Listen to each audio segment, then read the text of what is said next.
अभी हम लोग बात करने वाले हैं एनसीईआरटी क्लास 12 केमिस्ट्री के चैप्टर नंबर 1 दी सॉलिड स्टेट का इंटेक्स क्वेश्चन नंबर 1.1 से 1.24 तक के सोल्यूशन के बारे में। इस वीडियो को स्टार्ट करने से पहले अगर आप लोग को किसी पर्टिकुलर क्वेश्चन में जाना है, सिर्फ एक पर्टिकुलर क्वेश्चन को देखना है, तो आप वो टाइम स्टैम्प की मदद से आप लोग डायरेक्टली उस पर्टिकुलर क्वेश्चन में जंप कर जाएंगे, तो आप लोग टाइम स्टैम्प पर भी क्लिक कर सकते हैं।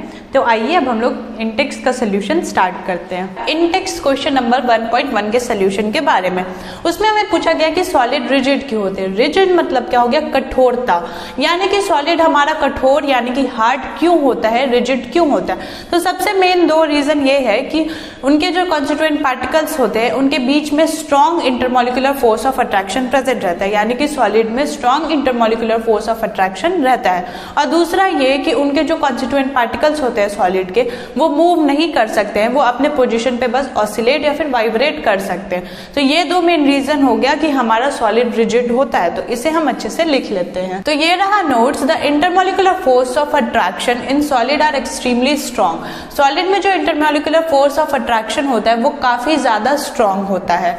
Solid constituent particles can not move from their position implying that they have fixed position. Solid के जो कॉन्स्टिट्यूएंट पार्टिकल्स होते हैं वो मूव नहीं करते हैं। क्यों? क्योंकि उनके जो पोजीशन होते हैं वो फिक्स्ड होते हैं। They can however oscillate around their mean position, मतलब कि वो मूव तो नहीं कर सकते हैं अपने पोजीशन से, लेकिन अपने पोजीशन पे वो ऑसिलेट कर सकते हैं या फिर वाइब्रेट कर सकते हैं। This is why solids are rigid. हम लोग इसलिए बोल सकते हैं कि सॉलिड रिजिड होते हैं। रिजिड मतलब क्या हो गया? कठोरता। वो इतने हार्ड क्यों होते हैं सॉलिड? तो ये दो मेन रीजन है कि इंटरमॉलिक्यूलर फोर्स ऑफ अट्रैक्शन काफी ज्यादा स्ट्रांग होता है और वो अपने पोजीशन से मूव नहीं कर सकते हैं, तो हम लोग बोल सकते हैं कि सॉलिड रिजिड है। इंटेक्स क्वेश्चन नंबर 1.2, उसमें हमें पूछा गया है कि सॉलिड का डेफिनेट वॉल्यूम क्यों होता है, यानी कि सॉलिड का वॉल्यूम जो होता है वो फिक्स्ड क्यों होता है। इसका सिंपल सा रीजन है, हमारा जो सॉलिड होता है वो रिजिड होता है। रिजिड होने के कारण हमारे सॉलिड का जो वॉल्यूम होता है वो फिक्स्ड होता है। और रिजिड क्यों होता है हमारा सॉलिड? क्योंकि उनके जो कॉन्स्टिट्यूएंट पार्टिकल्स होते हैं सॉलिड के, वो फिक्स्ड पोजीशन पे रहते हैं, उनका पोजीशन फिक्स्ड रहता है। और सॉलिड में जो इंटरमॉलिक्यूलर फोर्स ऑफ अट्रैक्शन होता है वो काफी ज्यादा स्ट्रांग होता है, जिसके कारण वो सॉलिड को रिजिड बना देता है और इसलिए हमारा सॉलिड का जो वॉल्यूम होता है वो फिक्स्ड होता है। तो इसे हम अच्छे से लिख लेते हैं। ये रहा notes. The intermolecular force of attraction in solid are extremely strong. Intermolecular force of attraction जो सॉलिड में होते हैं वो काफी ज्यादा स्ट्रॉन्ग होते हैं। Solid constituent particles have fixed position, that is they are rigid. Solid के जो कॉन्स्टिट्यूएंट पार्टिकल्स होते हैं उनके पोजीशन फिक्स्ड होते हैं और सॉलिड में इंटरमॉलिक्यूलर फोर्स ऑफ अट्रैक्शन काफी ज्यादा स्ट्रॉन्ग होता है। इस कारण सॉलिड हमारा रिजिड है, इसलिए सॉलिड का जो वॉल्यूम होता है वो फिक्स्ड होता है। ठीक है। इंटेक्स क्वेश्चन नंबर 1.3, उसमें हमें कुछ नाम दिए गए हैं और हमें उसके बताना है कि कौन सा अमॉर्फस सॉलिड है, कौन सा क्रिस्टलाइन सॉलिड है। वो बताने से पहले एक बार रिकॉल कर लेते हैं कि क्रिस्टलाइन सॉलिड और अमॉर्फस सॉलिड होता क्या है। क्रिस्टलाइन सॉलिड की बात करें तो वो एक ऐसा सॉलिड है जिसमें उसके पार्टिकल्स, एटम्स जो होते हैं वो रेगुलर 3D अरेंजमेंट में रहते हैं। ठीक है। और हम लोग को एक रिपीटिंग स्ट्रक्चर मिलता है, एक लॉन्ग रेंज ऑर्डर देखने को मिलता है। और अगर हम लोग क्रिस्टलाइन सॉलिड को एक शार्प नाइफ से कट करते हैं तो हम लोग का जो उनका एजेस होगा वो एकदम स्मूथ रहेगा, कोई भी वो खरखर या फिर रफ सरफेस नहीं मिलता है हम लोग को। लेकिन वही अगर अमॉर्फस सॉलिड की बात करें तो अमॉर्फस सॉलिड के जो पार्टिकल्स होते हैं, एटम्स होते हैं, वो रेगुलरली अरेंज नहीं होते हैं, वो शॉर्ट रेंज ऑर्डर ही फॉलो करते हैं। और अगर उन लोग को हम कट करते हैं नाइफ से तो एक रफ सरफेस हम लोग को ऑब्टेन होता है। ठीक है। क्रिस्टलाइन सॉलिड को ट्रू सॉलिड भी बोलते हैं, अमॉर्फस सॉलिड को हम लोग फॉल्स सॉलिड बोलते हैं या फिर सूडो सॉलिड बोलते हैं। तो हम लोग इसे देख लेते हैं। सबसे पहले हम लोग को पॉलीयूरेथीन, जिसे हम अमॉर्फस सॉलिड बोलेंगे, और फिर है नेप्थलीन, क्रिस्टलाइन सॉलिड हो गया ये। बेंजोइक एसिड क्रिस्टलाइन सॉलिड है। टेफ्लॉन अमॉर्फस सॉलिड है। पोटेशियम नाइट्रेट क्रिस्टलाइन सॉलिड है हमारा। सेलोफेन अमॉर्फस सॉलिड है। पॉलीविनाइल क्लोराइड अमॉर्फस सॉलिड है। कॉपर क्रिस्टलाइन सॉलिड है और फाइबर ग्लास हमारा अमॉर्फस सॉलिड है। तो आप लोग इसका स्क्रीनशॉट भी ले सकते हैं। और अगर आप लोग को अमॉर्फस और क्रिस्टलाइन सॉलिड के बारे में और जानना है तो प्लीज नीचे दिए गए डिस्क्रिप्शन बॉक्स में जो लिंक है उसे प्लीज देखें। इंडेक्स क्वेश्चन नंबर 1.4, उसमें हमें बोला गया है कि एक सॉलिड के रिफ्रैक्टिव इंडेक्स को ऑब्जर्व किया गया है और जब उसे ऑब्जर्व किया गया तो उसमें मिला क्या कि हर एक डिफरेंट डायरेक्शन में उस रिफ्रैक्टिव इंडेक्स का वैल्यू सेम है। यानी कि वो जो सॉलिड का रिफ्रैक्टिव वैल्यू है, रिफ्रैक्टिव इंडेक्स वैल्यू है, वो हर एक डायरेक्शन में सेम है, वो चेंज नहीं हो रहा है। तो हमें बताना है कि आखिर ये सॉलिड का नेचर क्या है। तो आप लोगों को पता होगा कि अगर हमारा रिफ्रैक्टिव इंडेक्स हर एक डायरेक्शन में चेंज नहीं हो रहा है, हर एक डायरेक्शन में सेम है उसका वैल्यू, तो इसका मतलब वो सॉलिड आइसोट्रॉपिक है नेचर में, ठीक है। और आइसोट्रॉपिक सॉलिड हमारा कौन सा था? एमॉर्फस की क्रिस्टलाइन, हमारा आइसोट्रॉपिक था एमॉर्फस सॉलिड। क्रिस्टलाइन सॉलिड हमारा एनआइसोट्रॉपिक था नेचर में। एनआइसोट्रॉपिक मतलब उसका जो फिजिकल प्रॉपर्टीज हो गया वो हर एक डिफरेंट डायरेक्शन में डिफरेंट वैल्यू होगा। लेकिन वही अगर हमारा एमॉर्फस जो सॉलिड है वो आइसोट्रॉपिक है नेचर में, जिसके कारण उसका जो कोई भी फिजिकल प्रॉपर्टीज होगा उसका हर एक डायरेक्शन में सेम वैल्यू होगा। जैसे कि हमारा रिफ्रैक्टिव इंडेक्स जो इस सॉलिड को ऑब्जर्व किया गया है कि डिफरेंट डायरेक्शन में उसका सेम वैल्यू है, यानी कि ये सॉलिड आइसोट्रॉपिक है नेचर में। और आइसोट्रॉपिक सॉलिड जो है यानी कि वो एमॉर्फस सॉलिड है। तो इसे हम अच्छे से लिख लेते हैं। तो ये रहा notes. Physical properties of an isotropic solid are the same when measured in different direction. हमें पता है कि आइसोट्रॉपिक जो होते हैं सॉलिड, जो नेचर में आइसोट्रॉपिक होते हैं, उनके जो फिजिकल प्रॉपर्टीज होते हैं वो हर डायरेक्शन में सेम होते हैं, ठीक है। इसलिए as a result given solid is isotropic in nature because it has same refractive index value in all direction. तो एज अ रिजल्ट जो हम लोग को सॉलिड क्वेश्चन में दिया गया है वो आइसोट्रॉपिक है नेचर में, क्योंकि उसका जो रिफ्रैक्टिव इंडेक्स का वैल्यू है वो हर डायरेक्शन में सेम पाया गया है। इसलिए as a result the solid is amorphous. इसलिए जो हम लोग को सॉलिड गिवन है वो एमॉर्फस सॉलिड है। एमॉर्फस सॉलिड क्यों? क्योंकि एमॉर्फस सॉलिड का जो नेचर होता है वो आइसोट्रॉपिक होता है, यानी कि उसका फिजिकल प्रॉपर्टीज हर डायरेक्शन में सेम पाया जाता है। वही अगर क्रिस्टलाइन सॉलिड की बात करें तो हमारा क्रिस्टलाइन सॉलिड एनआइसोट्रॉपिक होता है नेचर में, यानी कि उसका फिजिकल प्रॉपर्टीज हर डायरेक्शन में डिफरेंट होता है। इंटेक्स क्वेश्चन नंबर 1.5, उसमें हमें कुछ सॉलिड्स के नाम दिए गए हैं और उन सॉलिड्स के बीच जो intermolecular force of attraction present है उस बेसिस पे हमें क्लासीफाई करना है कि वो कौन सा सॉलिड है। तो आइए देखते हैं। सबसे पहले हमें दिया गया potassium sulphate. Potassium sulphate ionic solid है। टिन मेटालिक सॉलिड है। यूरिया मॉलिक्यूलर सॉलिड में ये देखिए मॉलिक्यूलर सॉलिड जो है वो तीन तरह के होते हैं, नॉन पोलर, पोलर और हाइड्रोजन बॉन्डेड मॉलिक्यूलर सॉलिड। तो हमारा यूरिया जो है ये नॉन पोलर मॉलिक्यूलर सॉलिड है। अमोनिया ये पोलर मॉलिक्यूलर सॉलिड है। वाटर ये हाइड्रोजन बॉन्डेड मॉलिक्यूलर सॉलिड है। जिंक सल्फाइड्स ये आयोनिक सॉलिड है। ग्राफाइट कोवैलेंट या फिर नेटवर्क सॉलिड है ये। रुबीडियम ये मेटालिक सॉलिड है। आर्गन ये नॉन पोलर मॉलिक्यूलर सॉलिड है। और लास्ट सिलिकॉन कार्बाइड ये हमारा कोवैलेंट या फिर नेटवर्क सॉलिड है। इंटेक्स क्वेश्चन नंबर 1.6, उसमें हमें एक सॉलिड ए गिवन है और उसके बारे में बोला गया है कि वो एक हार्ड इलेक्ट्रिकल इंसुलेटर है जब वो अपने सॉलिड स्टेट और मॉल्टन स्टेट में रहता है, और जब एक्सट्रीमली हाई टेम्परेचर रहता है तब जाके वो सॉलिड मेल्ट करता है। तो हमें बताना है ये कौन सा सॉलिड है। तो हम लोगों को पता है कि हमारा जो कोवैलेंट और नेटवर्क सॉलिड है उसका मेल्टिंग और बॉइलिंग पॉइंट दोनों ही काफ़ी ज़्यादा हाई होता है, और हमारा कोवैलेंट और नेटवर्क सॉलिड इंसुलेटर रहता है। तो हम लोग इसलिए बोल सकते हैं तो जो सॉलिड हम लोग को गिवन है ए वो हमारा कोवैलेंट या फिर नेटवर्क सॉलिड है। क्यों? क्योंकि हम लोग को क्वेश्चन में गिवन है कि सॉलिड ए का जो मेल्टिंग पॉइंट है वो काफ़ी ज़्यादा हाई है, वो तभी मेल्ट करता है जब एक्सट्रीमली हाई टेम्परेचर रहता है, और सॉलिड स्टेट और मॉल्टन स्टेट में वो इंसुलेटर है। तो इसलिए हमारा सॉलिड ए जो गिवन है वो या फिर कोवैलेंट सॉलिड होगा या फिर नेटवर्क सॉलिड होगा। तो यहाँ पे एक प्रॉपर नोट्स में लिखा गया है कि the properties listed are those of a covalent और नेटवर्क सॉलिड। जो प्रॉपर्टी हम लोग को क्वेश्चन ए में दिया गया है सॉलिड ए के बारे में वो या तो कोवैलेंट सॉलिड का होता है या फिर नेटवर्क सॉलिड का होता है। कोवैलेंट और नेटवर्क सॉलिड एक ही होता है, बस उसका नाम दो है। As a result the given solid is either a covalent और नेटवर्क सॉलिड। तो इसलिए हम लोग बोल सकते हैं जो गिवन सॉलिड है हम लोग को वो या फिर कोवैलेंट सॉलिड है या नेटवर्क सॉलिड है। Diamond and quartz are example of such solid. Covalent और नेटवर्क सॉलिड का दो मेन एग्जाम्पल है जैसे कि डायमंड और क्वार्ट्ज।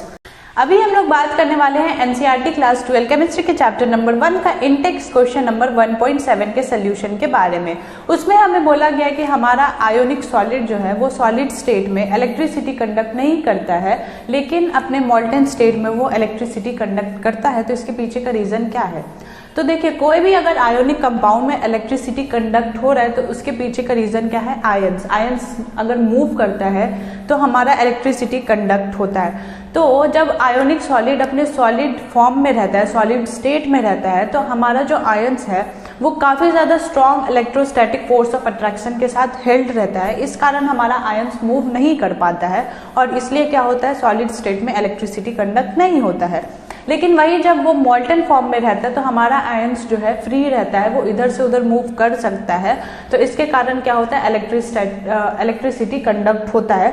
तो इसे हम अच्छे से लिख लेते हैं। तो ये रहा notes, ion conduct electricity in ionic compounds. अगर आयोनिक कंपाउंड में इलेक्ट्रिसिटी कंडक्ट हो रहा है तो उसके पीछे का मेन रीजन क्या है, आयंस। आयंस के ही कारण क्या होता है, इलेक्ट्रिसिटी कंडक्ट होता है आयोनिक कंपाउंड में। Ions in the solid state are held together by strong electrostatic forces and cannot move freely within the solid. Ions क्या है, जब सॉलिड स्टेट में प्रेजेंट रहते हैं, जब आयन सॉलिड स्टेट में रहते हैं तो क्या होता है कि वो strong electrostatic force of attraction के साथ हेल्ड रहते हैं और इसके कारण क्या होता है, वो सॉलिड के अंदर मूव नहीं कर पाते हैं। As a result ionic solid do not conduct electricity. As a result क्या होता है, हमारा आयोनिक सॉलिड कंडक्ट नहीं कर पाता है इलेक्ट्रिसिटी। कब, जब वो सॉलिड स्टेट में रहते हैं। क्यों, क्योंकि हमारा आयंस क्या है, स्ट्रॉन्ग इलेक्ट्रोस्टैटिक फोर्सेस से हेल्ड रहते हैं, जिसके कारण हमारा आयंस मूव नहीं कर पाता है और इलेक्ट्रिसिटी कंडक्ट नहीं होता है। However when the ions are in molten or in solution they are free to move and conduct electricity। और वही अगर हम लोग बात करें, आयंस जब अपने मॉल्टन स्टेट या फिर सोल्यूशन या फिर लिक्विड स्टेट में रहता है तो क्या होता है, वो इलेक्ट्रिसिटी कंडक्ट करता है। क्यों कर पाता है, क्योंकि हमारा आयंस मूव कर पाता है, जिस कारण क्या होता है, इलेक्ट्रिसिटी कंडक्ट होता है। नेक्स्ट क्वेश्चन नंबर 1.8, उसमें हमें पूछा गया है कि ऐसा कौन सा सॉलिड है जो गुड कंडक्टर ऑफ इलेक्ट्रिसिटी भी है, मेलिएबल भी है और डक्टाइल भी है। तो उसका आंसर हो जाएगा मेटालिक सॉलिड। मेटालिक सॉलिड जो है वो गुड कंडक्टर ऑफ इलेक्ट्रिसिटी भी है, मेलिएबल भी है और डक्टाइल भी है। गुड कंडक्टर ऑफ इलेक्ट्रिसिटी इस कारण है क्योंकि हमारा जो मेटालिक सॉलिड का कॉन्स्टिट्यूएंट पार्टिकल्स होता है वो होता है एटम, मेटल एटम्स होता है। तो मेटल एटम्स में क्या होता है, न्यूमरस ऑफ फ्री इलेक्ट्रॉन्स रहता है जो कि कंडक्टिविटी काउज करता है हमारा मेटालिक सॉलिड में। तो इलेक्ट्रॉन्स एक रीजन है जिसके कारण मेटालिक सॉलिड में इलेक्ट्रिसिटी कंडक्ट होता है, ठीक है। और एक इससे रिलेटेड एक पॉइंट है कि हम लोग जब टेम्परेचर बढ़ाते हैं तो क्या होता है, कंडक्टिविटी इंक्रीज करता है कि डिक्रीज करता है। तो क्या होता है कि जब हम लोग टेम्परेचर बढ़ाते हैं तो हमारा इलेक्ट्रॉन जो है और उसका जो मूवमेंट है, इलेक्ट्रॉन का मूवमेंट वो काफ़ी ज़्यादा इंक्रीज कर जाता है, जिसके कारण हमारा कंडक्टिविटी भी इंक्रीज कर जाता है। लेकिन एक पॉइंट के बाद क्या आता है, हम लोग बहुत ज़्यादा अगर टेम्परेचर इंक्रीज कर देते हैं तो हमारा कंडक्टिविटी डिक्रीज करने लगता है। क्यों, क्योंकि टेम्परेचर इंक्रीज करने के कारण हमारा कर्नल में डिस्टर्बेंस आता है, जिसके कारण कंडक्टिविटी डिक्रीज करता है। तो इस क्वेश्चन का आंसर हो जाएगा कि मेटालिक सॉलिड जो है वो गुड कंडक्टर ऑफ इलेक्ट्रिसिटी भी है, मेलिएबल भी है और डक्टाइल भी है। इंडेक्स क्वेश्चन नंबर 1.9, उसमें हमें लैटिस पॉइंट का सिग्निफिकेंस बताना है, यानी कि लैटिस पॉइंट हमें क्यों जरूरी है। तो उसका जरूरी ये है, उसका सिग्निफिकेंट ये है कि लैटिस पॉइंट जो है वो हमारे सॉलिड का कॉन्स्टिट्यूएंट पार्टिकल्स को रिप्रेजेंट करता है। वो कॉन्स्टिट्यूएंट पार्टिकल्स या तो एटम हो सकते हैं या मॉलिक्यूल्स हो सकते हैं या फिर आयंस हो सकते हैं। A lattice point is significant because it represents one constituent particles of a solid। Lattice point इसलिए सिग्निफिकेंट है क्योंकि हमारा वो जो है कॉन्स्टिट्यूएंट पार्टिकल को रिप्रेजेंट करता है, किसी भी सॉलिड का वो कॉन्स्टिट्यूएंट पार्टिकल को रिप्रेजेंट करता है, which can be an atom और मॉलिक्यूल और एन आयन। कॉन्स्टिट्यूएंट पार्टिकल्स या तो एटम हो सकते हैं, मॉलिक्यूल्स हो सकते हैं या फिर आयन हो सकते हैं। ये जो छोटे छोटे पॉइंट्स है इसे हम लैटिस पॉइंट बोलते हैं। और लैटिस पॉइंट क्या रिप्रेजेंट करता है कि यहाँ पे हमारा कॉन्स्टिट्यूएंट पार्टिकल है। इस लैटिस पॉइंट पे क्या है, कॉन्स्टिट्यूएंट पार्टिकल है जो कि रखा हुआ है और इस लैटिस पॉइंट की मदद से क्या बनता है, यूनिट सेल भी बनता है। इंडेक्स क्वेश्चन नंबर 1.10 के सोल्यूशन के बारे में, उसमें हमें यूनिट सेल के 6 पैरामीटर्स के बारे में बताना है। तो हमारे 3 पैरामीटर्स हो गए। यूनिट सेल के जो एजेस होते हैं उनके जो लेंथ होते हैं ABC, वो हो गए हमारे 3 पैरामीटर्स। और उन एजेस के बीच जो एंगल प्रेजेंट रहता है अल्फा बीटा गामा, वो हो गए हमारे 3 पैरामीटर्स।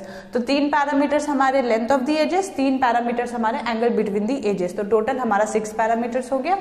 तो यहाँ पे वही लिखा हुआ है, the following are the 6 parameters that define a unit cell. यहाँ पे हम लोग को 6 पैरामीटर्स ऑफ यूनिट सेल लिखे हुए हैं जो यूनिट सेल को डिफाइन करता है। The length of its 3 edges A, B और C। ये A, B, C जो है वो एजेस के लेंथ है, ये A, ये B, ये C, ठीक है। एंगल बिटवीन द एजेस, अब एजेस के बीच जो एंगल प्रेजेंट हो गए वो, जैसे कि अल्फा B और C के बीच में प्रेजेंट है, B और सी के बीच में है हमारा alpha, beta angle between A and C, A और सी के बीच में है हमारा बीटा, और gamma angle between A and B, A और बी के बीच में एंगल है हमारा गामा। तो टोटल हमारे 6 पैरामीटर्स हो गए, ए बी सी जो लेंथ ऑफ द एजेस है, अल्फा बीटा एंड गामा जो हमारा एंगल बिटवीन द एजेस है, जो टोटल 6 हो गए। A B C alpha beta and gamma are the 6 parameters of a unit cell. Index question number 1.11 के solution के बारे में, उसमें हमें डिस्टिंग्विश करना है। सबसे पहले हमें दिया गया हेक्सागोनल और मोनोक्लिनिक यूनिट सेल में। हेक्सागोनल में क्या होता है कि लेंथ ऑफ द एजेस जो है ए बी सी, उसमें ए और बी हमारा इक्वल रहता है, उन दोनों का लेंथ इक्वल रहता है, लेकिन सी का जो लेंथ होता है वो ए बी के डिफरेंट होता है। और हमारा जो एंगल बिटवीन द एजेस है अल्फा बीटा गामा, उसमें हमारा अल्फा बीटा 90 डिग्री तो होता है, लेकिन गामा हमारा 120 डिग्री होता है। और वहीं अगर मोनोक्लिनिक की बात करें तो मोनोक्लिनिक में क्या होता है, length of the edges A B C ये तीनों ही अनइक्वल रहता है, इन तीनों का लेंथ डिफरेंट होता है। और एंगल बिटवीन द एजेस की बात करें तो हमारा अल्फा और गामा 90 डिग्री होता है, लेकिन बीटा हमारा 90 डिग्री नहीं होता है। और दूसरे नंबर पे हमें दिया गया है फेस सेंटर्ड और इन सेंटर्ड के बीच में डिस्टिंग्विश करना। तो फेस सेंटर्ड में क्या है कि हमारे जो पार्टिकल्स है वो कॉर्नर्स पे तो प्रेजेंट है यूनिट सेल के, और जो बाकी फेसेस जो है यूनिट सेल का 6 फेसेस, उस पे भी हमारा पार्टिकल्स प्रेजेंट है, यानी कि 8 पार्टिकल्स हमारा कॉर्नर्स पे और 6 पार्टिकल्स हमारा फेसेस पे। और वहीं इन सेंटर्ड की बात करें तो इन सेंटर्ड में क्या होता है कि 8 पार्टिकल्स कॉर्नर पे प्रेजेंट है, और बाकी जो एंड फेसेस या तो अप एंड डाउन या फिर लेफ्ट और राइट, इन दोनों जगह पे हमारा 2 पार्टिकल्स प्रेजेंट है। तो सबसे पहले हेक्सागोनल और मोनोक्लिनिक। हेक्सागोनल में क्या है, ए बी इक्वल है और सी हमारा अनइक्वल है, अल्फा बीटा हमारा 90 डिग्री और गामा हमारा 120 डिग्री है। स्क्रीन के ऊपर आप लोग को सारे का फिगर दिख रहा होगा। Monoclinic unit cell A B C तीनों ही अनइक्वल है, अल्फा और गामा हमारा 90 डिग्री है और बीटा हमारा 90 डिग्री नहीं है। दूसरे नंबर पे फेस सेंटर्ड और इन सेंटर्ड। फेस सेंटर्ड में क्या है, its constituent particles are located at all corners as well as at the centres of all faces. Face centred में क्या होते हैं, कॉर्नर्स पे तो पार्टिकल्स रहते ही रहते हैं और बाकी फेसेस पे रहते हैं। इन सेंटर्ड की बात करें तो it constituent particles are located at all corners as well as at the centre of the end faces. और 8 इंड सेंटर में क्या है, 8 पार्टिकल्स हमारा कॉर्नर में प्रेजेंट है और 2 पार्टिकल्स हमारा एंड फेसेस पे प्रेजेंट है। तो आप स्क्रीनशॉट भी ले सकते हैं। इंटेक्स क्वेश्चन नंबर 1.12 के सोल्यूशन के बारे में, उसमें हमें बोला गया कि एटम जो कॉर्नर्स पे प्रेजेंट रहते हैं और बॉडी सेंटर में प्रेजेंट रहते हैं, तो उस एटम का कितना पोर्शन वो अपने नेबरिंग यूनिट सेल को कंट्रीब्यूट करता है या शेयर करता है। तो कॉर्नर वाले का हमें पता है कि वो 1/8 अपना पार्ट जो है वो नेबरिंग यूनिट सेल को शेयर करता है, और बॉडी सेंटर में जो रहता है वो मतलब अपना कोई भी पोर्शन वो अपने नेबरिंग यूनिट सेल को शेयर नहीं करता है, बल्कि वो जिस यूनिट सेल में प्रेजेंट है वो फुल्ली उसी यूनिट सेल को बिलोंग करता है। तो सबसे पहले कॉर्नर्स वाले की बात करें, an atom at the corner is shared by 8 adjacent unit cell, hence portion of the atom at corner that belongs to 1 unit cell is equal to 1/8। तो अपना 1/8 पोर्शन जो है वो नेबरिंग यूनिट सेल को शेयर करता है। और body centre की बात करें, an atom at the body centre is not shared by any other unit cell, hence it fully belongs to unit cell. मतलब बॉडी सेंटर पे जो एटम प्रेजेंट रहते हैं वो किसी और से शेयर नहीं करता है, हेंस वो फुल्ली अपने ही यूनिट सेल से वो बिलोंग करता है, उसका कोई भी पोर्शन नेबरिंग यूनिट सेल में नहीं शेयर किया जाता है। इंटेक्स क्वेश्चन नंबर 1.13 के सोल्यूशन के बारे में, उसमें हमें पूछा गया है कि यूनिट सेल का जो कॉर्नर वाला एटम है, कॉर्नर पे जो एटम प्रेजेंट है और बॉडी सेंटर में जो एटम प्रेजेंट है, वो अपने नेबरिंग यूनिट सेल को कितना कंट्रीब्यूट करता है। तो सबसे पहले अगर हम लोग कॉर्नर वाले की बात करें तो कॉर्नर पे जो एक यूनिट सेल है, ठीक है, अगर उसके कॉर्नर पे एक एटम प्रेजेंट है तो वो अपने आसपास जो 8 और यूनिट सेल है वो उस 8 में वो कंट्रीब्यूट करता है अपना पार्ट, ठीक है।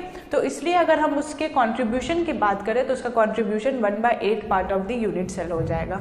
और वही अगर हम लोग बॉडी सेंटर्ड की बात करें तो बॉडी सेंटर्ड वाला जो एटम होता है वो किसी और नेबरिंग यूनिट सेल को कंट्रीब्यूट नहीं करता है, बल्कि वो जिस यूनिट सेल में प्रेजेंट है वो टोटली उसी का बिलोंग करता है, वो किसी और से शेयर नहीं होता है।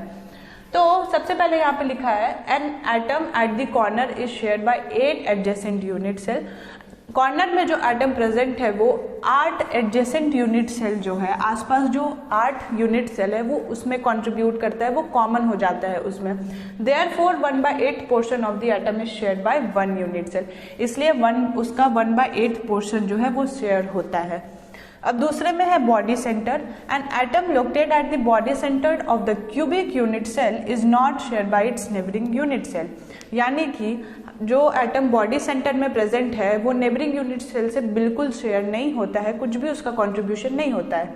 Therefore the atom belongs only to the unit cell in which it is present, इसलिए वो एटम जिस यूनिट सेल में प्रेजेंट है वो टोटली उसी में का बिलोंग करेगा। That is its contribution to the unit cell is 1, इसलिए इसका कॉन्ट्रीब्यूशन क्या हो जाएगा 1।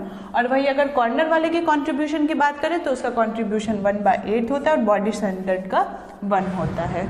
इंटेक्स क्वेश्चन नंबर 1.14 के सोल्यूशन के बारे में, उसमें हमें 2 डायमेंशनल स्क्वायर क्लोज पैकिंग का कोऑर्डिनेशन नंबर बताना है। तो सबसे पहले हम लोग 2 डायमेंशनल स्क्वायर क्लोज पैकिंग बना लेते हैं। 2 डायमेंशनल स्क्वायर क्लोज पैकिंग बनाने के लिए हम लोग को क्या करना पड़ता है, 1 डायमेंशनल वाला जो लेयर होता है उसको रिपीट करना पड़ता है। तो 1 डायमेंशनल लेयर वाला कैसा होता है, सिंपली एक लाइन में जब हमारा पार्टिकल प्लेस हो और जब इसी को हम लोग रिपीट करेंगे तो हमारा 2 डायमेंशनल बनता है, पार्टिकल के ऊपर पार्टिकल, ये हमारा 2 डायमेंशनल बना, ठीक है, क्योंकि इसमें विड्थ है और इसमें लेंथ है, इसमें हाइट नहीं है, इसलिए हमारा ये 2 डायमेंशनल है। अगर हाइट भी रहता तो ये हमारा 3 डायमेंशनल बनता, लेकिन 2 डायमेंशनल बना है तो इसलिए इसमें विड्थ है और लेंथ है। और जब हम लोग 1 डायमेंशनल लेयर को रिपीट करते हैं तो हमारा 2 डायमेंशनल बनता है और ये AA टाइप का पैकेजिंग होता है, ठीक है।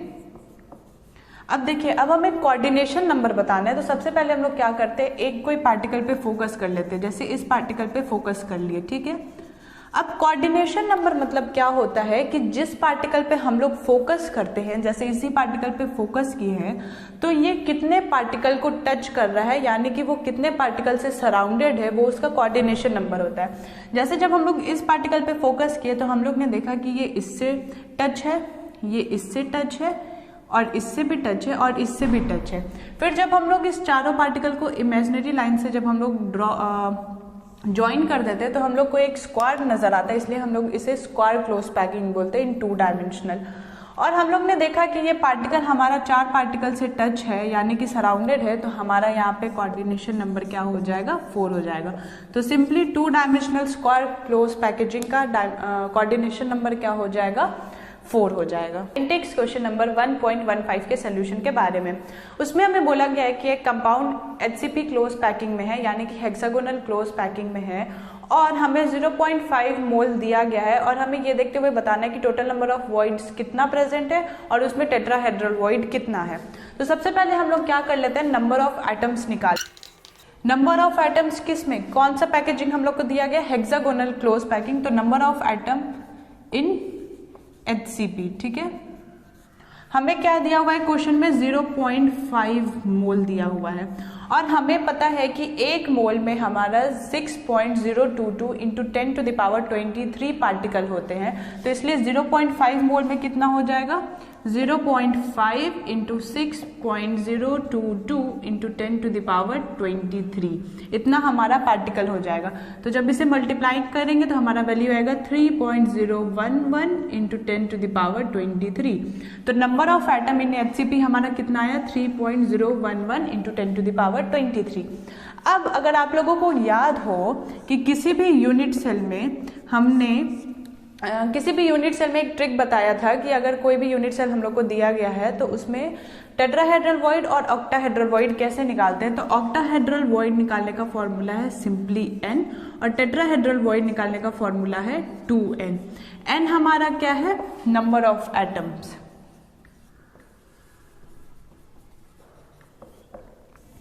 तो हमारा ऑक्टाहेड्रल वॉइड कितना हो जाएगा, n, सिंपली n होगा और n हमारा कितना है, 3.011 इंटू 10 टू द पावर 23 और टेट्राहेड्रल वॉइड कितना हो जाएगा, 2n। 2n कितना होगा, 2 multiply by 3.011 into 10 to the power 23। तो जब 2 multiply by 3.011 into 10 to the power 23 करेंगे तो हमारा वैल्यू आएगा 6.022 इंटू 10 टू द पावर 23। अब हमें लास्ट में पूछ दिया गया कि टोटल नंबर ऑफ वॉइड्स कितना है, तो टोटल नंबर ऑफ वॉइड्स क्या हो जाएगा,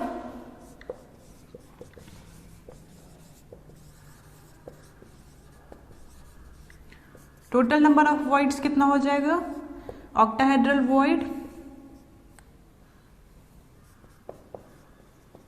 प्लस टेट्राहेड्रल वॉइड, सॉरी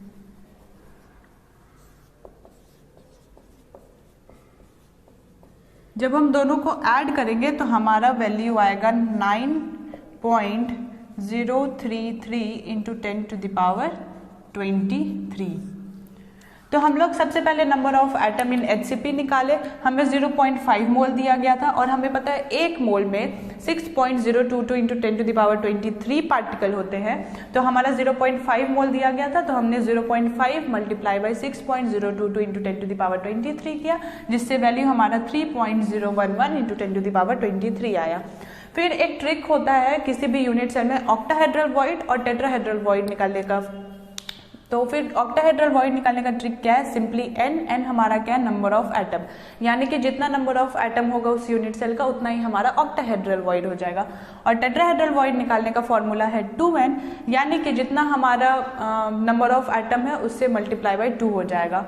तो ऑक्टाहेड्रल वॉइड हमारा सिंपली n है, तो n हमारा कितना है 3.011 इंटू 10 टू द पावर 23, और टेट्राहेड्रल वॉइड हो जाएगा 2n, तो हमारा वैल्यू आएगा 6.022 इंटू 10 टू द पावर 23। और अब लास्ट में हम लोग को बताना है कि टोटल नंबर ऑफ वॉइड्स कितना है, तो टोटल नंबर ऑफ वॉइड्स क्या हो जाएगा, octahedral void plus tetrahedral void, तो हमारा वैल्यू आएगा 9.033 into 10 to the power 23। Index question number 1.16 के सोल्यूशन के बारे में, उसमें हमें दिया गया है कि एक कंपाउंड M और N से बना है, जिसमें कि N हमारा CCP फॉर्म कर रहा है और M हमारा टेट्राहेड्रल वॉइड का 1/3 पार्ट ऑक्यूपाई कर रहा है। तो हमें इस कंपाउंड का फॉर्मूला बताना है। तो जो कंपाउंड है वो किससे फॉर्म हो रहा है, M और N से फॉर्म हो रहा है, जिसमें कि N हमारा CCP फॉर्म कर रहा है। CCP मतलब क्या हो गया, FCC। CCP हमारा सिमिलर होता है FCC का, और अगर FCC आ जाए तो इसका Z इफेक्टिव यानी कि इफेक्टिव नंबर ऑफ एटम्स कितना हो जाएगा, 4 हो जाएगा, ठीक है। और M हमारा कितना 1/3 part of the tetrahedral void occupy कर रहा है, ठीक है। तो N तो हमारा CCP फॉर्म कर रहा है, यानी कि N हमारा 4 हो जाएगा, ठीक है। और अब अगर M की बात करें तो M हमारा कितना 1/3 ऑफ द टेट्राहेड्रल वॉइड वो ऑक्यूपाई कर रहा है। तो टेट्राहेड्रल वॉइड निकालने का ट्रिक क्या है, 2n।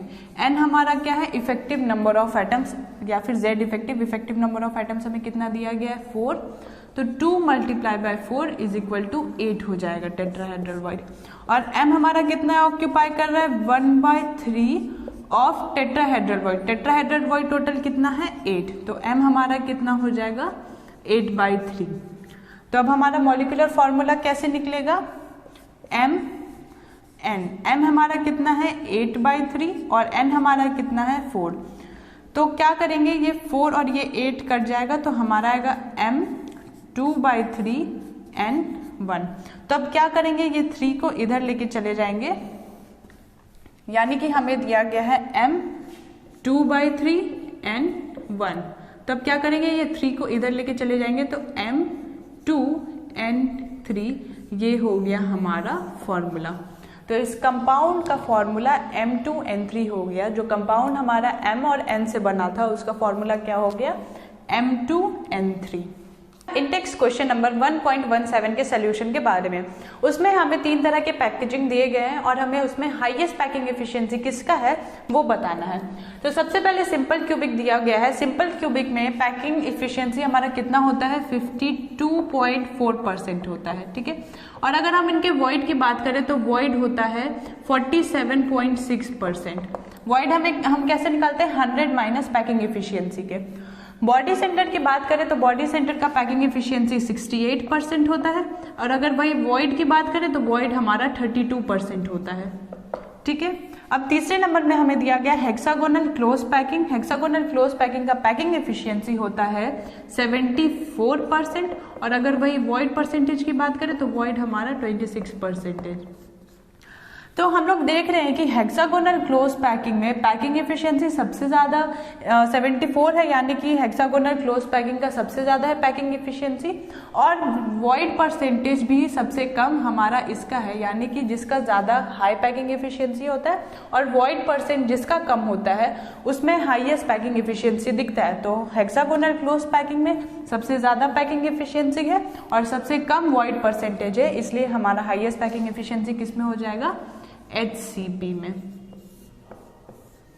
तो 1.17 में हमें पूछा गया हाईएस्ट पैकिंग एफिशिएंसी किसका है, तो आंसर क्या हो जाएगा, HCP। इंडेक्स क्वेश्चन नंबर 1.18, उस क्वेश्चन में हमें दिया गया है कि एक एलिमेंट जिसका मोलर मास हम लोग को गिवन है वो एक यूनिट सेल फॉर्म करता है और उस यूनिट सेल का हमें डेंसिटी दिया गया है और एज लेंथ दिया गया है। तो हमें उस यूनिट सेल का नेचर बताना है कि वो कौन सा यूनिट सेल है, HCP है या FCC है, मतलब कैसा यूनिट सेल है वो हमें बताना है। तो सबसे पहले हमें मास गिवन है 2.7 × 10⁻² kg पर मोल, एज लेंथ गिवन है 405 पिकोमीटर है। तो हम लोग क्या करते हैं ना, इसको मीटर में चेंज करते हैं। तो मीटर में चेंज करने के लिए क्या होगा, 405 × 10⁻12 आ जाएगा, ये मीटर में हो गया। अब क्या करते हैं ना, इसको पॉइंट में कन्वर्ट करते हैं, मतलब यहाँ पे 4 के बाद पॉइंट लेते आते हैं, तो यानी कि तो हो जाएगा ये 4.05 × 10⁻10 मीटर, ठीक है। और इसको हम लोग अप्रॉक्स 4 लेके चलते, 4.05 को 4 लेके चलते ताकि हमारा कैलकुलेशन इजी हो। तो 4 × 10⁻10 मीटर, ठीक है। और डेंसिटी हम लोग को गिवन है 2.7 × 10³ kg पर मीटर क्यूब। अब हम लोग को क्या यहाँ पे नेचर बताना है, तो नेचर हम लोग को कैसे पता चलेगा, जब हम लोग को Z इफेक्टिव पता चल जाएगा ना, तो हम लोग को नेचर पता चल जाएगा कि उस यूनिट सेल का नेचर क्या है। तो सबसे पहले हम लोग डेंसिटी का फॉर्मूला निकालते हैं, Z इफेक्टिव मल्टीप्लाई बाय जो मोलर मास हम लोग को गिवन है डिवाइडेड बाय एज लेंथ का whole cube multiply by Avogadro constant, ठीक है। डेंसिटी हम लोग को कितना, तो अब हम लोग को ये Z इफेक्टिव फाइंड करना है। तो हम लोग क्या करते हैं, डेंसिटी को राइट हैंड साइड लेते आते हैं और Z इफेक्टिव को लेफ्ट हैंड साइड लेते आते हैं। तो Z इफेक्टिव निकालने के लिए क्या करना पड़ेगा, density multiply by A cube multiply by Avogadro constant divided by mass. Density हम लोग को कितना दिया हुआ है, 2.7 × 10⁻3। एज लेंथ कितना दिया हुआ है, एज लेंथ हम लोग कितना लेके चले, 4 × 10⁻10, 4 × 10⁻10 का होल क्यूब। एवोगाड्रो कांस्टेंट का वैल्यू होता है 6.022 × 10⁻23। तो हम लोग इसको क्या करेंगे, 6 लेके अप्रॉक्स 6 लेके चलेंगे, 6.022 को 6 लेके चलेंगे, ठीक है। तो ये हो जाएगा 6 × 10⁻23 डिवाइडेड बाय मोलर मास कितना गिवन है, 2.7 × 10⁻²। ये 2.7 ये 2.7 डायरेक्टली कट रहा है।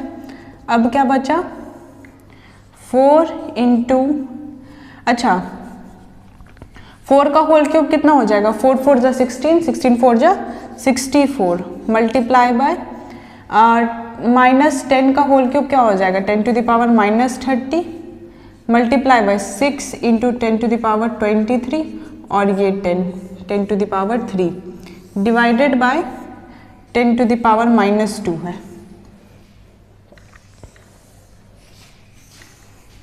अब ये 64 मल्टीप्लाई बाय 6 करेंगे तो हमारा वैल्यू अप्रॉक्स आएगा 384। अप्रॉक्स क्या, 64 मल्टीप्लाई बाय 6 करते हैं तो हमारा वैल्यू 384 आता है।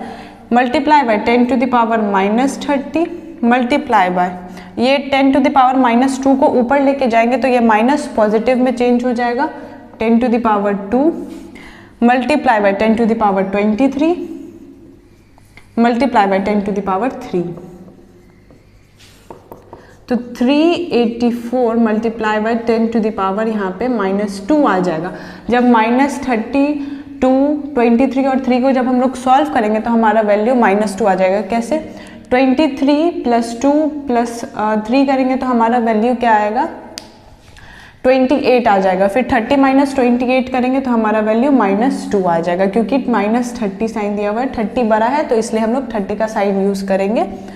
अब क्या करेंगे, इस पॉइंट को जैसे 384 इंटू 10⁻⁻² है, यानी कि ये क्या हो जाएगा, ये -2 नीचे आ जाएगा, 384 डिवाइडेड बाय 100 हो जाएगा, ठीक है।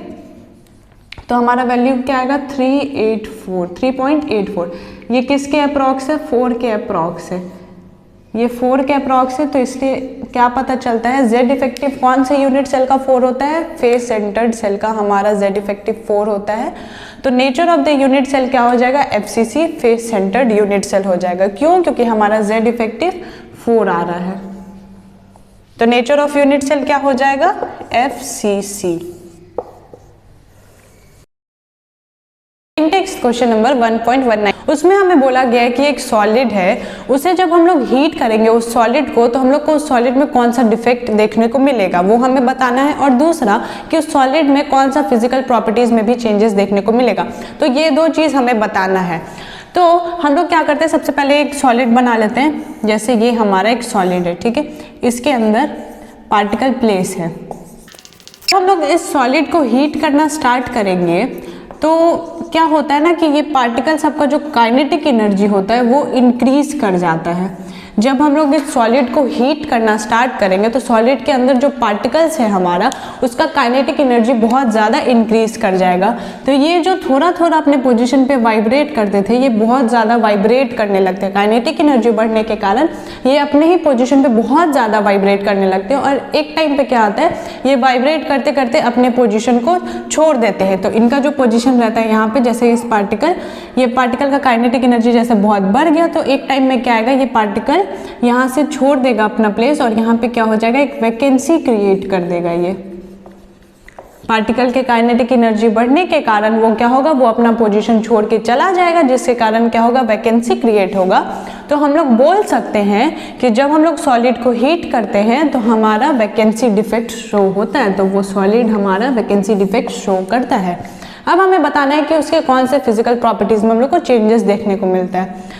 तो जब हम लोग इस सॉलिड को हीट नहीं किए थे तो हमारे पास कितना पार्टिकल था, 1 2 3 4 5 6 7 8 9 10 11 12। तो तब हीट करने से पहले हमारा सॉलिड का डेंसिटी क्या था, 12 पार्टिकल का mass divided by volume of solid. Volume of solid मान लेते हैं 2 मीटर क्यूब होगा, ठीक है। तो हमारा डेंसिटी क्या आया, अब 6। फिर जब हम लोग हीट किए तो हीट करने के बाद क्या हुआ, एक पार्टिकल हम लोग को मिसिंग हो गया। तो अब कितने पार्टिकल है, 1 2 3 4 5 6 7 8 9 10 11। तो तब डेंसिटी क्या होगा, 11 पार्टिकल का मोलर मास डिवाइडेड बाय 2, जो कि आया 5.5। हीट करने से पहले हमारा डेंसिटी 6 था, लेकिन हीट करने के बाद हमारा डेंसिटी 5.5 हो गया। तो हम लोग क्या ऑब्जर्व कर रहे हैं कि हमारा डेंसिटी हीट करने के बाद डिक्रीज कर रहा है। तो हम लोग बोल सकते हैं जब हम लोग सॉलिड को हीट करते हैं तो हमारा डेंसिटी डिक्रीज कर जाता है। तो ये रहा सोल्यूशन कि सॉलिड को जब हम लोग हीट करते हैं तो हमें वैकेंसी डिफेक्ट शो होता है और डेंसिटी हमारा डिक्रीज कर जाता है। तो इस चीज़ को हम लोग अच्छे से एक नोट में लिख लेते हैं। तो ये रहा notes, when a solid is heated vacancy defect can arise. जब हम लोग सॉलिड को हीट करते हैं तो वैकेंसी डिफेक्ट हम लोग को देखने को मिलता है, can arise, vacancy defect arise होता है। और solid crystal is said to have vacancy defect when some of the lattice sides are vacant. तो हम लोग बोल सकते हैं सॉलिड क्रिस्टल में हम लोग को वैकेंसी डिफेक्ट देखने को मिलता है क्योंकि जो है some of the lattice sides are vacant, क्योंकि जो पार्टिकल्स अपना प्लेस छोड़ देता है तो क्या होता है, वो जो लैटिस साइड पे जो पार्टिकल्स रहता है वो अपना पार्टिकल्स छोड़ने के बाद क्या करता है, वैकेंसी क्रिएट करता है, जिसके कारण हम लोग को वो लैटिस साइड वैकेंट देखने को मिलता है। और vacancy defect leads to decrease in the density of solid. Vacancy defect के कारण क्या होता है, हमारे सॉलिड का डेंसिटी क्या होता है, डिक्रीज कर जाता है। तो वैकेंसी डिफेक्ट देखने को मिला और वैकेंसी डिफेक्ट के कारण हमारा डेंसिटी डिक्रीज कर गया सॉलिड का। उसमें हमें 2 नाम दिए गए हैं, 2 सॉलिड के नाम दिए गए हैं। हमें बताना है कि वो कौन सा स्टोइकोमेट्रिक डिफेक्ट शो करते हैं। तो सबसे पहले हमें है जिंक सल्फाइड और दूसरा है सिल्वर ब्रोमाइड। हमें पता है ये दोनों ही जो है ये आयोनिक सॉलिड है, ठीक है।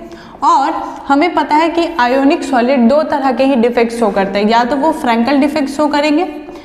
फ्रैंकल डिफेक्ट में क्या होता है कि हमारा जो सॉलिड के अंदर पार्टिकल होता है वो पार्टिकल अपना लैटिस साइड छोड़ के वो इंटरस्टिशियल साइड ऑक्यूपाई कर लेता है। तो इसमें क्या होता है ना, डेंसिटी में कोई चेंजेस नहीं आता है। और दूसरा होता है शॉर्टकी डिफेक्ट। शॉर्टकी डिफेक्ट में क्या होता है, पार्टिकल ही मिसिंग हो जाता है सॉलिड से और जिसके कारण डेंसिटी में डिक्रीज कर जाता है। तो ZnS जो है ये हमारा फ्रैंकल डिफेक्ट शो करेगा और AgBr जो है ये दोनों शो करेगा, फ्रैंकल डिफेक्ट भी शो करेगा और शॉर्ट की डिफेक्ट भी शो करेगा। फ्रैंकल एंड शॉर्ट की दोनों ही शो करेगा। तो हमारा zinc sulphide Frenkel defect show करेगा और ये सिल्वर ब्रोमाइड हमारा फ्रैंकल और शॉर्ट की दोनों ही डिफेक्ट शो करेगा। उसमें हमें बोला गया है कि अगर कोई आयोनिक सॉलिड में हम लोग इम्प्योरिटी इंट्रोड्यूस करते हैं, इम्प्योरिटी डालते हैं, तो वहाँ पे वैकेंसीज कैसे क्रिएट होता है, कैसे इंट्रोड्यूस्ड होता है। तो ये क्वेश्चन हमारा सिंपली इम्प्योरिटी डिफेक्ट से पूछा गया है। कौन से डिफेक्ट से? इम्प्योरिटी डिफेक्ट से।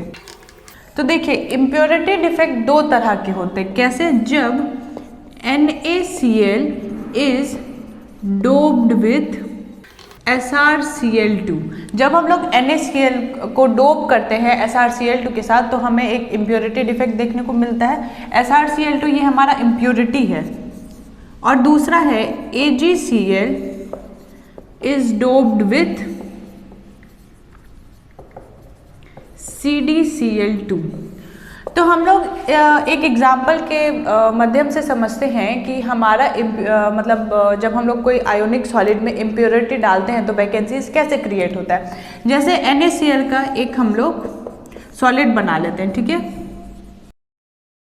तो जब हम लोग ये NaCl का एक सॉलिड बनाते हैं तो ऑटोमेटिकली क्या होता है कि मतलब जब हम लोग इम्प्योरिटी डालते हैं SrCl2, मतलब या फिर बनाते वक्त ना ये SrCl2 इम्प्योरिटी अपने आप क्रिएट होने लगता है। तो जब SrCl2 इम्प्योरिटी डालते हैं तो क्या होता है, यहाँ से 2 Na+ गायब हो जाता है, 2 Na+ गायब हो जाता है, ठीक है। और यहाँ से SrCl2 से हम लोग को Sr2+ निकलता है। तो चार्ज मेंटेन करने के लिए क्या होता है, हमारा 2 Na+ गायब हो जाता है ताकि हमारा इलेक्ट्रिकल न्यूट्रलिटी मेंटेन रहे और एक Cl2 जाके यहाँ पे हमारा बैठ जाएगा, ठीक है। 2 Na+ गायब हुआ यानी कि 2 चार्ज गायब हुआ और Sr2+ पहले से ही है तो एक Sr2+ आया तो हमारा इलेक्ट्रिकल न्यूट्रलिटी मेंटेन है। लेकिन क्या होता है कि यहाँ पे एक वैकेंसी हमारा क्रिएट हो गया क्योंकि एक Na+ हमारा गायब हो गया। तो हम लोग बोल सकते हैं कि जब आयोनिक सॉलिड में हम लोग हायर कैटायनिक वैलेंस वाले को जब हम लोग एज ए इम्प्योरिटी डालते हैं तो हमारा वैकेंसी क्रिएट होता है। तो इसे हम अच्छे से लिख लेते हैं एक नोट्स के फॉर्म में। तो ये रहा notes. Let us take an example NaCl dope with SrCl2। हम लोग NaCl में SrCl2 को डोप्ड करेंगे किसके फॉर्म में? एज एन इम्प्योरिटी के फॉर्म में। When SrCl2 is added to NaCl solid as an impurity, SrCl2 को हम लोग एज एन इम्प्योरिटी हम लोग ऐड करते हैं, डोप्ड करते हैं। तो फिर क्या होता है, 2 Na+ ions will be replace. तो हमारा 2 Na+ आयन रिप्लेस कर दिया जाएगा, गायब हो जाएगा। And one of their sides will be occupied by Sr+2। और 2 Na+ जो गायब हुआ तो वहाँ पे 2 खाली जगह हो गया, तो उसमें क्या होगा, एक खाली जगह पे अपना Sr+2 चला जाएगा, ठीक है। और while the other will be remain vacant, और बाकी जो एक बचा हुआ है Na+ का खाली जगह था वो खाली ही रह जाएगा और एक हमारा ऑक्यूपाई कर लेगा Sr2+। Thus, we can say that when a cation of higher valence is added as an impurity to an ionic solid, तो हम लोग बोल सकते हैं जब कटायन विथ हायर वैलेंस, ऐसा कटायन जिसका वैलेंस हायर हो, वो एज एन इम्प्योरिटी जब आयोनिक सॉलिड में ऐड होता है तो 2 और more cations of lower valence are replace. तो कटायन जिसका लोअर वैलेंस है तो 2 या उससे ज़्यादा हमारा कटायन विथ लोअर वैलेंस जो होता है वो रिप्लेस कर दिया जाता है ताकि हमारा इलेक्ट्रिकल न्यूट्रलिटी मेंटेन रहे। To maintain electrical neutrality, hence some cationic vacancies are created. तो हम लोग बोल सकते हैं कि सम कटायनिक वैकेंसी क्रिएट हुआ है। वहाँ पे हमारा जब cation with higher valence added होता है एज एन इम्प्योरिटी तो हमारा कटायन विथ लोअर वैलेंसी जो होता है वो 2 या 2 से ज़्यादा रिप्लेस हो जाते हैं और हमारा इलेक्ट्रिकल न्यूट्रलिटी मेंटेन रहता है और फिर कुछ कटायनिक वैकेंसी क्रिएट हो जाता है। तो इसका आप लोग स्क्रीनशॉट ले सकते हैं। उसमें हमें बोला गया है कि एक आयोनिक सॉलिड है जिसमें कि हम लोग को आयनिक वैकेंसी देखने को मिल रहा है, किसके कारण? मेटल एक्सेस डिफेक्ट के कारण। तो हम लोग बाद में देखते हैं क्या कि उस आयोनिक सॉलिड में कलर डेवलप हुआ, तो वो कलर कैसे डेवलप हुआ है ये हम लोग को एक एग्जाम्पल के थ्रू बताना है। तो सबसे पहले हम लोग क्या करते हैं, NaCl का एक क्रिस्टल ड्रॉ कर लेते हैं। ठीक है, ये हमारा एक क्रिस्टल बन गया NaCl का, और इसके बगल से हम लोग क्या करेंगे, सोडियम वेपर पास कराएंगे। ठीक है, इस क्रिस्टल के बगल से हम लोग सोडियम वेपर पास कराएंगे। तो इस सोडियम वेपर में क्या होगा, हमारा जो सोडियम होगा वो मेटालिक फॉर्म में होगा, और ये मेटालिक फॉर्म में होने के कारण क्या होगा, ये इलेक्ट्रॉन देने की ताकत रखता होगा। ठीक है, Na हमारा मेटालिक फॉर्म में है, तो क्या होगा, वो उसके पास ताकत होगा कि वो इलेक्ट्रॉन दे सके। तो ये क्लोरीन क्या चाहेगा कि हम यहाँ से निकल के Na से जुड़ जाए। कैसे जुड़ जाए, ये इलेक्ट्रॉन अपना ट्रांसफ़र कर देगा और फिर जाके Na+Cl- बना देगा, और जब ये क्लोरीन जाएगा तो यहाँ पे अपना ये इलेक्ट्रॉन छोड़ देगा। क्यों छोड़ देगा, क्योंकि क्लोरीन को जो इलेक्ट्रॉन की ज़रूरत है वो तो Na+ अपना दे ही रहा है। तो क्या होगा, Na+ अपना इलेक्ट्रॉन देगा और Cl अपना इलेक्ट्रॉन छोड़ के यहाँ पे जाके Na+Cl- बना देगा।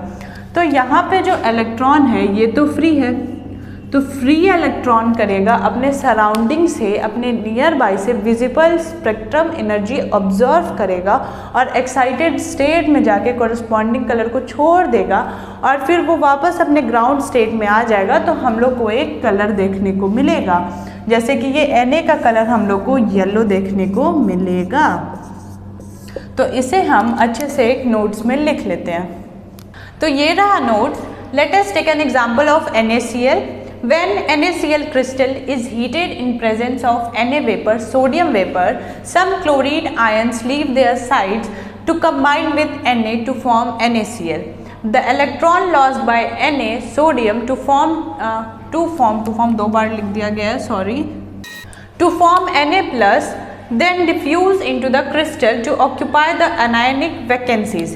The electron absorb energy from visible light, get excited to higher energy level, and when they fall back to ground state, they impart yellow color to the Na crystal. जब हम लोग NaCl क्रिस्टल को हम लोग जब heat करते हैं in the presence of sodium vapour, तो हमारा उसमें सोडियम मेटालिक फॉर्म में रहता है, तो जिसके कारण क्या होता है, वो इलेक्ट्रॉन डोनेट करने की ताकत रखता है। तो हमारा क्लोरीन फिर क्या सोचता है ना कि हम Na के साथ जाके जुड़ जाए और Na+ बना दे।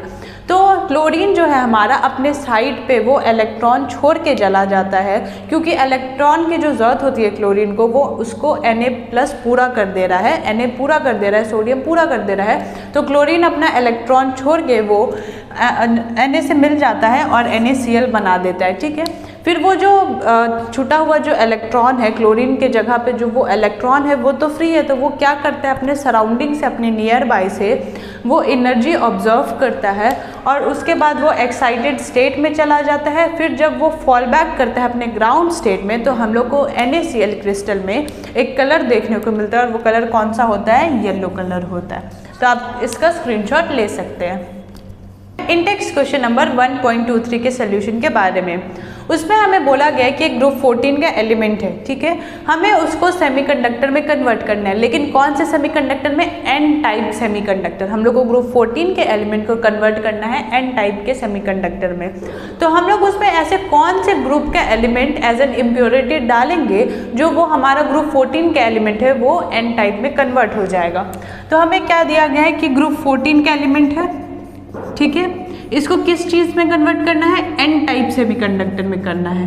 ठीक है, तो और ग्रुप 14 का एलिमेंट जैसे हो गया हमारा सिलिकॉन या फिर जर्मेनियम, तो हमें पता है कि एन टाइप का सेमीकंडक्टर तभी बनता है जब हमारा ग्रुप 14 का एलिमेंट डोप्ड किया जाता है ग्रुप 15 के एलिमेंट के साथ। तो ग्रुप 14 के एलिमेंट को हम लोग डोप्ड करेंगे ग्रुप 15 के एलिमेंट के साथ, जैसे कि फॉस्फोरस और आर्सेनिक, तो हम लोग को एन टाइप सेमीकंडक्टर मिलेगा। तो इसका आंसर हो जाएगा ग्रुप 15।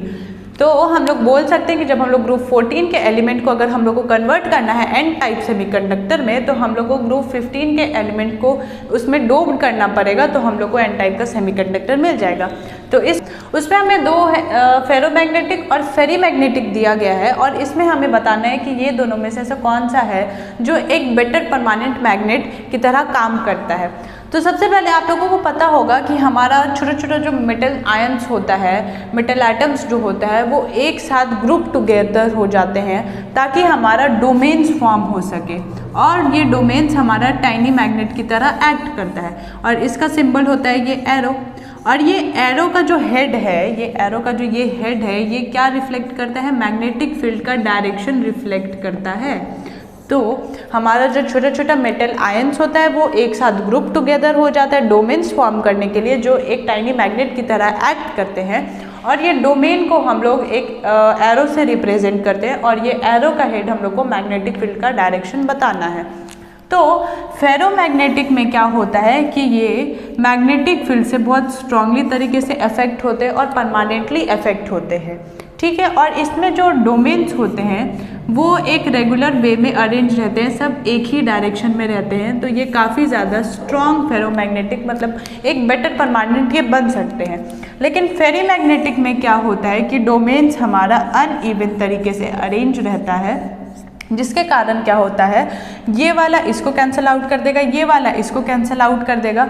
यानी कि स्पिन जो, जैसे इसका हेड नीचे है और इसका हेड ऊपर है, मतलब अलग अलग डायरेक्शन में डोमेन्स होने के कारण क्या होगा, वो एक दूसरे को कैंसिल कर देगा। और देखिए यहाँ पे जैसे एक सिंगल डोमेन बचा, तो हमारा यहाँ पे क्या होगा, फ्यू डोमेन्स ही बचेगा, और कम डोमेन्स होने के कारण क्या होगा, ये अच्छा एक मैग्नेटिक सब्सटेंस नहीं होगा। तो हम लोग बोल सकते हैं कि फेरोमैग्नेटिक सब्सटेंस एक बेटर परमानेंट मैग्नेट की तरह हो सकता है। तो इसे हम एक अच्छे से नोट में लिख लेते हैं। तो ये रहा notes. In ferrimagnetic substance domains are unevenly arranged and due to which their magnetic moments get cancel, therefore we can say that it do not act as an permanent magnet.